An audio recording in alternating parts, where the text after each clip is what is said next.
तर्जुमे में जल्दी वैसे भी नहीं करनी चाहिए। कितनी मशहूर हदीसें हैं जिनका तर्जुमा उजलत में किया जाता है, जल्दी किया जाता है, और सामने की हदीसें हैं और वो बात कही नहीं रहे सरकार जो तर्जुमे में कही जा रही है।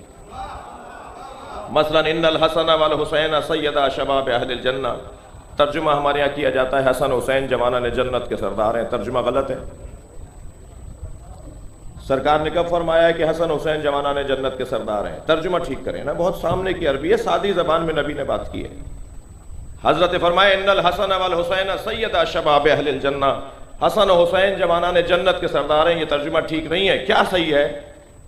सामने की अरबी इन्नल हसन वल हुसैन सैयदा शबाब अहलिल जन्ना, हसन हुसैन जवानाने अहले जन्नत के सरदार हैं। और अहले जन्नत होने के लिए मरना जरूरी नहीं है।